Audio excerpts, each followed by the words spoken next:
ఇప్పుడు మన ప్రీతమ నాయకులు తెలంగాణ ప్రదేశ్ కాంగ్రెస్ కమిటీ అధ్యక్షులు బొమ్మ మహేష్ కుమార్ గౌడ్ గారు పతాకావిష్కరణ చేస్తారు.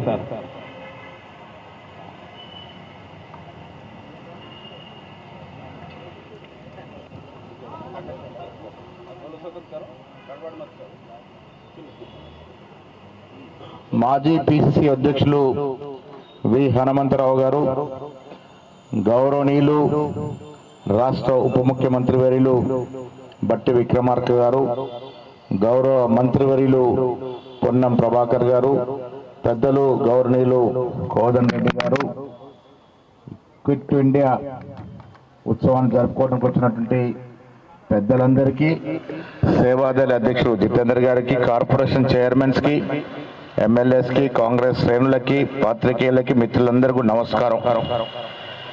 ఇవాళ రాఖీ పండుగ జరుపుకుంటా ఉన్నాం. రాష్ట్ర ప్రజలందరికీ, దేశ ప్రజలకి తెలంగాణ కాంగ్రెస్ కమిటీ తరఫున రాఖీ పౌర్ణమి శుభాకాంక్షలు. మిత్రులారా, ప్రతి సంవత్సరం గాంధీ భవన్లో ఈ క్విట్ ఇండియా దినోత్సవం జరుపుకుంటాం. గతాన్ని గుర్తు పెట్టుకుంటేనే భవిష్యత్తుకి అడుగులు వేయగలుగుతాం.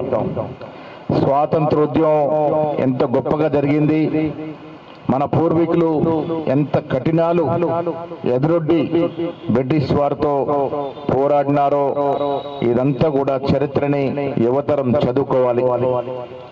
1942లో రెండవ ప్రపంచ యుద్ధం జరుగుతున్నటువంటి సందర్భంలో గాంధీ మహాత్ముడు 1942 ఆగస్టు 8న బొంబాయిలో క్విట్ ఇండియా ఉద్యమాన్ని ప్రారంభించినాడు.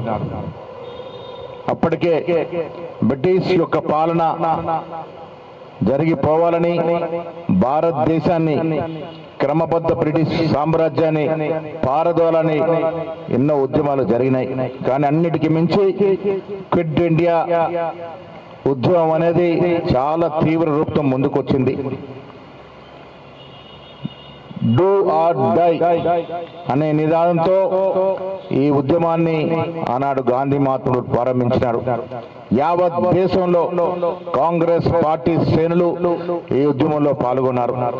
రెండో ప్రపంచ యుద్ధంలో తలమునకలైనటువంటి బ్రిటిష్ ప్రభుత్వం ఆనాడు ఈ ఉద్యమకారులందరూ కూడా జైల్లో పెట్టడం జరిగింది.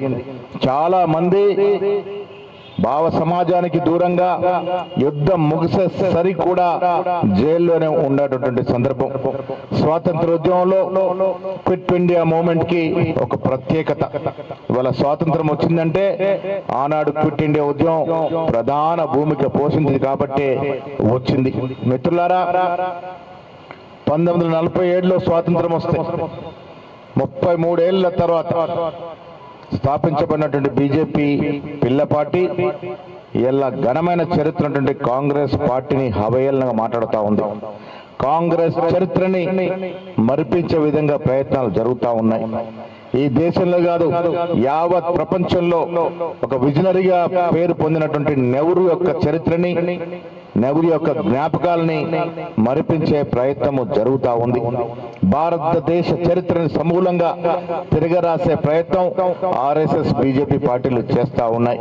మహానాయకులు గాంధీ, నెహ్రూ, సుభాష్ చంద్రబోస్ లాంటి యొక్క గొప్ప నాయకుల్ని మరిపించే ప్రయత్నం జరుగుతూ ఉంది. అబుల్ కలాం ఆజాద్ లాంటి నాయకుల యొక్క చరిత్రని తిరగరాసే ప్రయత్నం చేస్తూ ఉన్నారు.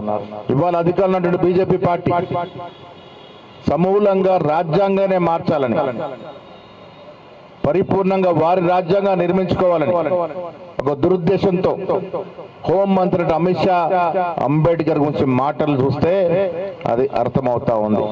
మిత్రులారా, ఈ దేశంలో స్వయం ప్రతిపత్తి కలిగినటువంటి సంస్థలు ఈడీ, సిబిఐ, ఈసీల్ని ఏ రకంగా వాడుకుంటుందో మనం చూస్తా ఉన్నాం.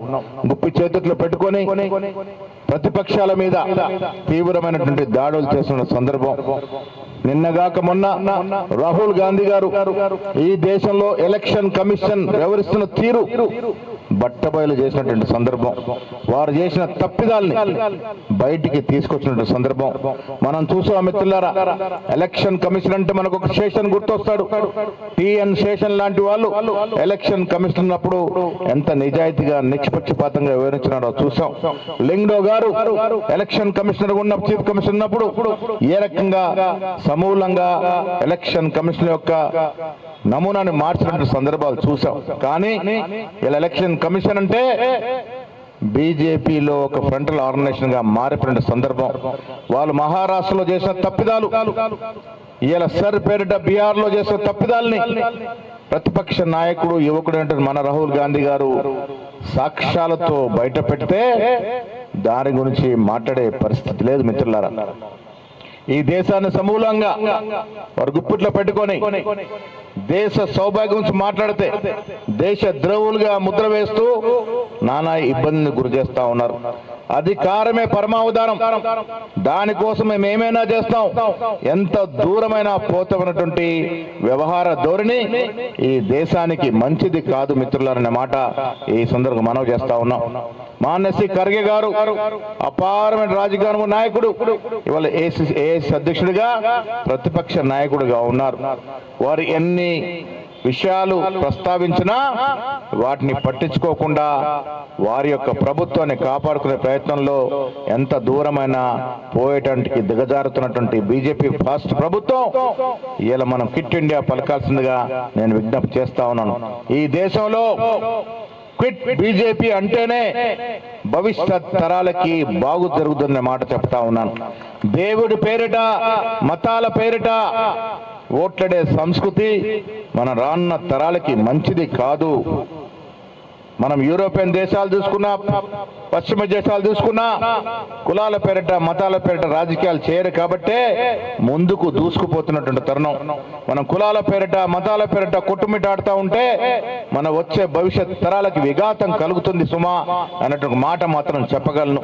ఈ దేశంలో బీజేపీ క్విట్ అనే నినాదంతో ముందుకు పోవాల్సిన అవసరం ఉంది. ఈ దేశం ప్రపంచంలోనే గొప్ప లౌకిక దేశం, లౌకిక దేశంగానే ఉంటది. ఎన్ని కళ్ళబోలి మాటలు చెప్పినా ఖర్గే, రాహుల్ గాంధీ నేతృత్వంలో ఈ దేశాన్ని అఖండంగా ఉంచేందుకు, ఈ దేశాన్ని ఒక గొప్ప లౌకిక దేశంగా ఉంచేందుకు కాంగ్రెస్ పార్టీ తీవ్రంగా ప్రయత్నం చేస్తా ఉంది. రాష్ట్రంలో కూడా అవినీతి తిమింగలానటువంటి BRS party quit BRS party అనాల్సిన అవసరం ఉన్నది. ప్రజల సొత్తుని ప్రాజెక్టుల పేరిట, భూముల పేరిట దోసుకున్నటువంటి నాయకులకి శిక్ష పడాలి అని ప్రజలు కోరుకున్న తరుణంలో ఇలా కాంగ్రెస్ ప్రభుత్వం ప్రజలకు ఇచ్చిన మాట ప్రకారం కమిషన్ లేసి వాస్తవాలను ముందుకు తీసుకొచ్చిన సందర్భం. మిత్రులారా, కాంగ్రెస్ పార్టీ అందరి పార్టీ, కాంగ్రెస్ పార్టీ అన్ని ప్రాంతాల పార్టీ, కాంగ్రెస్ పార్టీ అన్ని కులాలు మతాల పార్టీ. ఈ పార్టీయే దేశానికి శ్రీరామ రక్ష. కాంగ్రెస్ పార్టీ లేకుంటే స్వాతంత్రము లేదు. ఇలా గొంత గొప్పలు చెప్పుకునే బీజేపీ నాయకులు దేశ స్వాతంత్రంలో ఇగో మా ఫలానా నాయకుడు పాల్గొనడని చెప్పే స్థితిలో లేరు.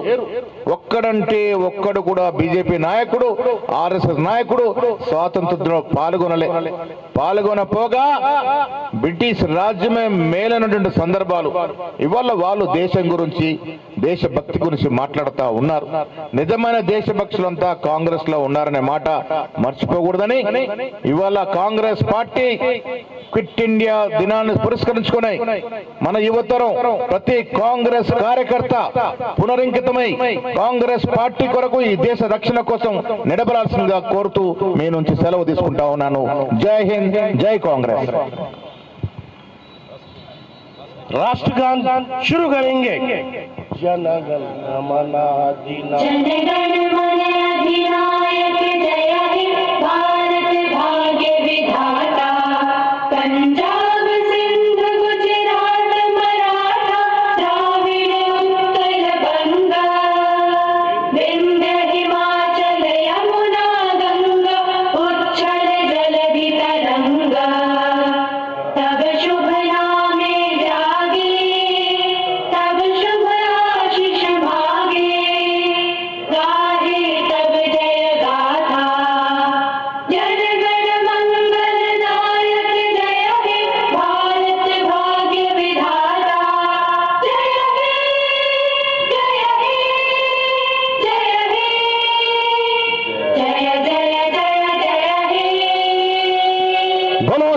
స్వతంత్ర భారత్ కి మిత్రులందరికీ విజ్ఞప్తి, ఇప్పుడు గాంధీ భవన్ లోపల రాహుల్ గాంధీ గారు ఈ దేశంలో ఎలక్షన్ కమిషన్ తీరుతెన్నుల మీద వారు ఏ రకంగా అవకతవకలు పాల్పడ్డారు, ఏ రకంగా ప్రజాస్వామ్యానికి విఘాతం కలిగించారో దాని మీద మొన్న ఢిల్లీలో మంచి పవర్ పాయింట్ ప్రజెంటేషన్ ఇచ్చినారు.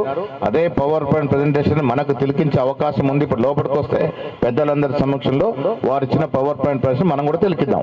Thank you. బోలో, ఒక నిమిషం. బోలో స్వతంత్ర భారత్.